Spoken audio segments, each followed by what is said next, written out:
E para começar a semana, a gente traz informações importantes sobre a profissionalização do trabalho do síndico, com o especialista em recursos humanos e administração de condomínios, Ricardo Carpati. São 8h32, nós estamos ao vivo para todo o Brasil com mais uma edição do nosso Tribuna Independente, direto da Casa do Tribuna aqui em São Paulo, feito com o coração, especialmente para você.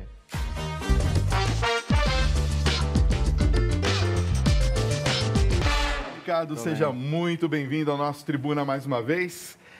Olha, eu vi muitas pessoas que estão se dedicando a esse tipo de trabalho, né? Ou seja, de ser um síndico profissional. Essa é uma realidade, é um futuro para os condomínios no Brasil? Boa noite. Boa noite, um prazer estar aqui novamente. Já é uma realidade e com certeza é um futuro.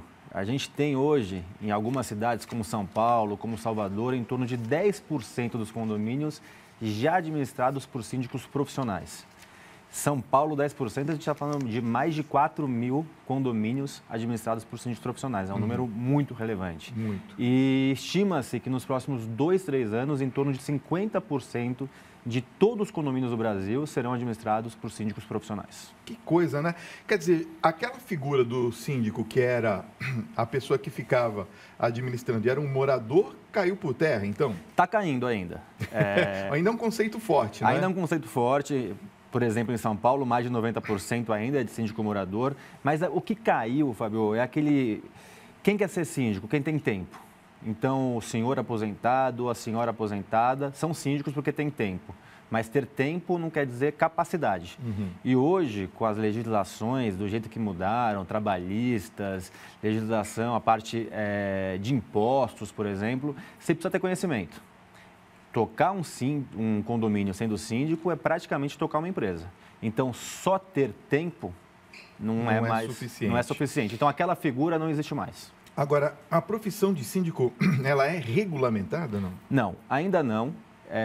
E pelo incrível que pareça, eu pesquisei um pouco sobre regulamentação. Muitas profissões demoraram anos para ser regulamentadas e tantas outras não são regulamentadas. Então, é uma preocupação que eu particularmente não tenho. Eu não vejo grandes vantagens de ter a regulamentação da profissão.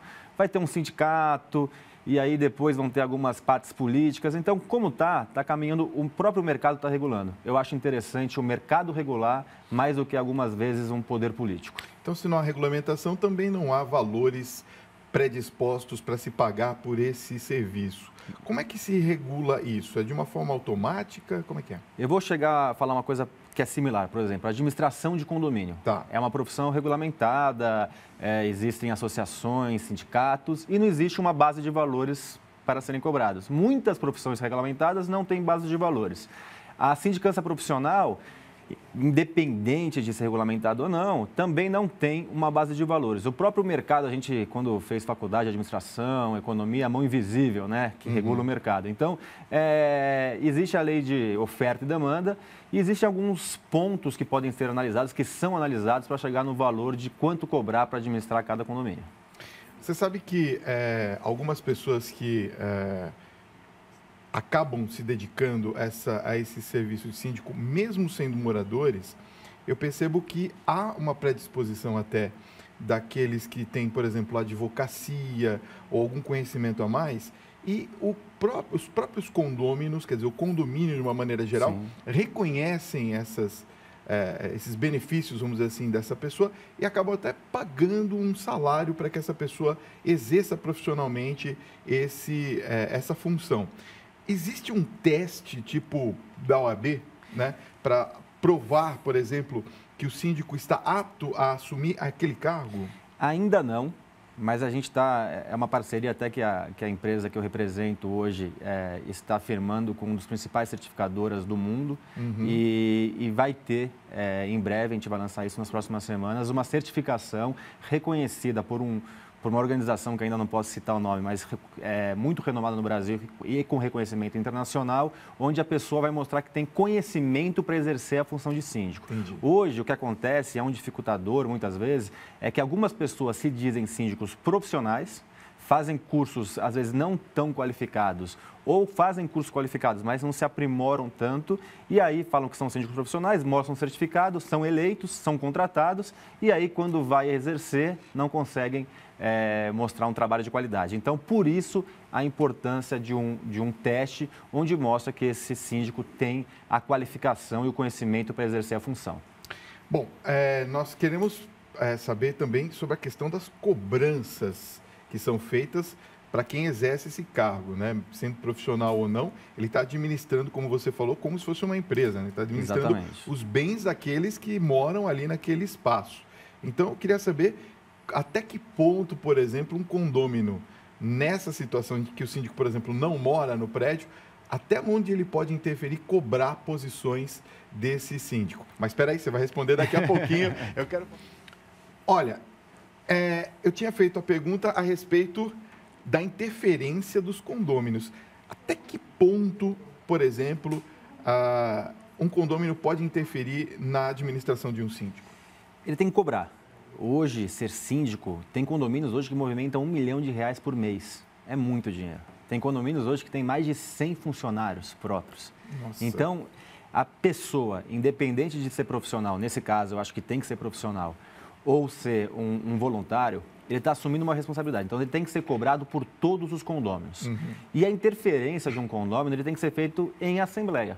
Então, a cobrança pode ser pessoal, para alguma atitude, quando ele encontra esse síndico, mas se ele quer levar um assunto em pauta ou decidir por uma coisa, ele tem que fazer isso em assembleia. Vamos às perguntas dos telespectadores. Lógico. Eu quero a sua participação. Você entrevista os nossos convidados aqui no Tribuna Independente ao vivo. Então é só você enviar sua pergunta para este número que está aparecendo aqui no vídeo. 11 95033 6870. 11 95033 6870, colocando seu nome e a localidade de onde você está falando. Boa noite, Fábio. Pergunte, por favor, ao Ricardo se é certo receber um salário ou ficar isento do condomínio, ou simplesmente ser síndico porque gosta de resolver vários problemas. Eu sei porque trabalho em condomínio. É o Newton de São Paulo que pergunta. Legal. Não tem o certo. A legislação permite todas essas possibilidades. O que pode regulamentar isso é a convenção.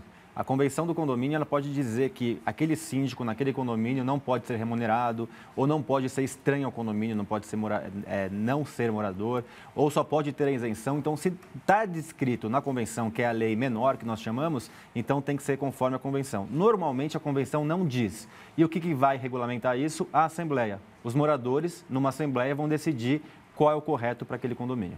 Vamos supor, tem alguém que está nos assistindo e fala assim, eu moro num condomínio, gostaria de ser síndico de outros condomínios também. Existe alguma profissionalização, uma qualificação? Como é que a pessoa que tem interesse pode entrar nesse ramo? Buscar cursos. Tem vários cursos de qualificação, então e eventos. Essa pessoa tem que buscar se profissionalizar. Então, realizar cursos, ir a eventos e se tornar uma pessoa capacitada para exercer a função de síndico. E o que é ensinado nesses cursos, só para a gente legislação, entender? Manutenção preventiva, previsão orçamentária, departamento pessoal, recursos humanos, contabilidade, auditoria. É muita coisa. É como se fosse uma empresa. Você vira um CEO de uma empresa. Eu falei, tem condomínios com 1 milhão por mês de arrecadação. Então, 1 milhão, muitas empresas, a maioria das empresas do Brasil não tem esse volume financeiro. Agora, a pessoa está assistindo a gente falando assim, bom, vou me profissionalizar e vou ser um síndico de carreira, vamos dizer assim. Quantos condomínios a pessoa pode pegar para si, para que ela possa administrar? Depende o acordo entre as partes, mas normalmente, um síndico consegue administrar em torno de 10 condomínios pequenos ou 3 a 4 de grande porte. Hoje, um síndico profissional bem-sucedido consegue ter uma remuneração em torno de R$30 mil mensais, que é um valor muito alto para a realidade do nosso país. É verdade. E, no caso, por exemplo, vamos supor, a pessoa pode até se especializar nisso, abrir um escritório? Sim, tem muitas pessoas que, após esse sucesso de ter, por exemplo, 10 condomínios, ele abre um escritório, monta uma equipe e administra 20, 30, 40, 50 condomínios. Ele gerencia uma equipe. Exatamente. Então, desculpa. Não, pode falar, pode falar. Eu conheço alguns síndicos bem-sucedidos que começaram sozinhos, chegaram a 10 condomínios, depois normalmente traz um sócio, ou a esposa, ou um irmão, ou um amigo, ou uma pessoa do setor que conheceu em algum curso e começam a expandir. Hoje existem empresas com mais de 100 condomínios administrados. Que coisa! Olha, vai de encontro aqui a pergunta do Vinícius, que é administrador de São Luís do Maranhão, que está nos acompanhando. Ele perguntou assim: eu gostaria de saber se uma administradora pode ser um síndico profissional ou precisa ser somente a pessoa física? Vamos lá. Sempre o representante como síndico tem que ser uma pessoa física. Sempre? Sempre. Mas pode ser o contrato com uma empresa, só que representada por uma pessoa com CPF. Então, vou contratar, por exemplo, a Gabor RH, mas na figura do representado por Ricardo Carpati, CPF tal, RG tal. Então, o representante legal do condomínio é sempre uma pessoa física. O contrato pode ser feito com uma pessoa jurídica, mas representado por uma pessoa física. Entendi. Olha só a pergunta da Deise Rezende da Penha. Boa noite, Fábio. Boa noite, Ricardo. A síndica do nosso prédio não mora aqui. O condomínio tem 52 apartamentos e na última reunião ela aprovou o projeto para fazer uma churrasqueira, entre outras coisas. Somente 10 condôminos foram nesta reunião.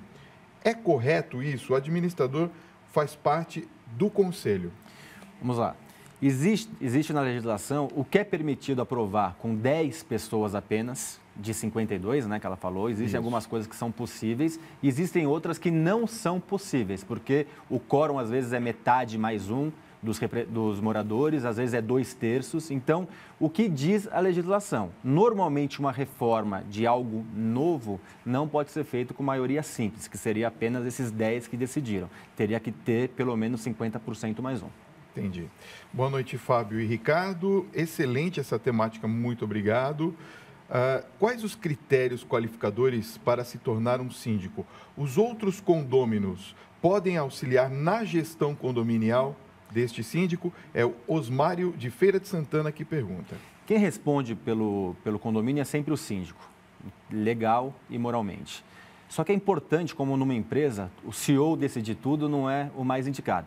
Então, o ideal é que ele divida muitas responsabilidades com os moradores. A legislação obriga que tenha um corpo diretivo, onde esse corpo diretivo vai ser consultivo e também analisar o trabalho desse síndico. Mas, além desse corpo diretivo, é interessante que ele envolva outros moradores, formando, às vezes, comissão. Então, esses condomínios grandes têm comissão de festa, comissão de eventos, comissão de esportes. Então, é importante que ele envolva para que a gestão, a decisão é sempre dele, mas que a gestão e o envolvimento seja de mais pessoas e mais moradores. Agora, como que você vê, depois dessas informações, essa questão da profissão no momento atual? A gente está aí batendo a casa dos 12 milhões de desempregados, né? Então, acredito que seja uma opção até para pessoas que estão em casa desempregadas e têm essas qualificações. Você acha que isso é uma tendência do futuro realmente, Ricardo? Eu te afirmo que sim. A gente verifica, por exemplo, de 3 anos para cá, subiu de menos de 0,5% a participação de sindicância profissional para algumas capitais como São Paulo, em torno de 10%. Tá. É um crescimento muito grande. E a gente vê a maioria dos estudos e de empresas e órgãos que estão analisando esse mercado, que nos próximos 2, 3 anos deve chegar em torno de 50% dos condomínios através de síndicos profissionais. Tá? Então, é uma profissão que com certeza veio para ficar e o caminho dela é de tomar conta. Então, a gente está falando em torno de 250 mil condomínios no Brasil hoje, pelo menos 125 mil novos empregos para essa profissão. Não é ótimo isso? É maravilhoso. Excelente. E outra coisa, às vezes também nós temos um crescimento bom, porque a visão de quem está fora do condomínio, às vezes, deixa de ser tendenciosa. Não digo que a visão de quem mora seja, mas muito provavelmente você olha a administração de fora de uma maneira diferente. Fábio, você citou um ponto importantíssimo, a imparcialidade. Imparcialidade, isso Quando mesmo. Você mora num condomínio, você tem amigos e pessoas que você não gosta tanto. E todo ser humano, ele tem envolvimento emocional. Verdade. Então, a decisão não vai ser isenta de imparcialidade. Quando você traz um profissional que praticamente não conhece aqueles moradores, não tem nenhum envolvimento de vizinhança, a decisão dele tende, e normalmente muito mais fria e racional do que de um morador que está envolvido emocionalmente. Verdade. Bom, Nós vamos continuar esse papo aqui. Eu tenho muitas perguntas chegando e você pode também enviar a sua. Mas... Continuamos aqui ao vivo. São 8 horas com 53 minutos, faltando 7 minutos para as 9 horas da noite. Você pode continuar participando. O nosso WhatsApp é à sua disposição, 11 95033 6870. Estamos conversando com o Ricardo Carpati sobre a questão dos benefícios, né, de termos um síndico profissional nos nossos condomínios. Mas você pode também estender suas perguntas a respeito do seu condomínio. Eu recebi aqui uma questão, Ricardo, do Flávio de São Luís do Maranhão. Aliás, um abraço a São Luís do Maranhão. Ele está dizendo assim: Ricardo, no meu condomínio tem 40 apartamentos, só que tem um único morador que possui 17 apartamentos no condomínio. Ele vota pelos 17 nas assembleias? Vota pelos 17. Então, algumas coisas você vai ter que juntar os 23 ou 18 para derrotar ele. E algumas outras coisas que dependem de 2/3 de aprovação, ele vai brecar quando ele quiser. É a legislação, não tem como fugir disso. Olha só, a Patrícia de Ilha Solteira, São Paulo, está dizendo assim: Fábio, boa noite. Eu moro numa cidade que tem apenas 28 mil habitantes. Não temos prédios, mas estou adorando o tema da entrevista, porque é sempre bom obter conhecimentos. Vale a pena a gente lembrar aqui, né, Ricardo, que a questão condominial não é só para prédios, é também para os condomínios de casas, não é? Exatamente. Tem para condomínios de casa, que normalmente condomínios de casa não são condomínios, são associações. Uhum. E associações não têm síndicos e sem presidentes. Mas nada impede, algumas associações já estão contratando síndicos profissionais, não para exercer o papel de síndico, porque ele não pode, ele tem que ser o presidente da associação, e normalmente a associação, ela prevê que o síndico tem que ser um morador, mas para fazer uma consultoria e exercer uma função de síndico não legal, mas executiva dentro de um empreendimento como esse. Os demais, é possível, e os demais, que são realmente condomínios, alguns são, pode contratar um síndico profissional normalmente. Olha, o Wagner de São Paulo pergunta: qual é a melhor escola para fazer o curso? Eu sou formado, Ricardo, em ciências contábeis. Preciso abrir uma empresa para administrar um condomínio? Qual que é o primeiro passo para eu encontrar o primeiro condomínio? Eu já fui zelador, posso ser síndico? Legal, com certeza.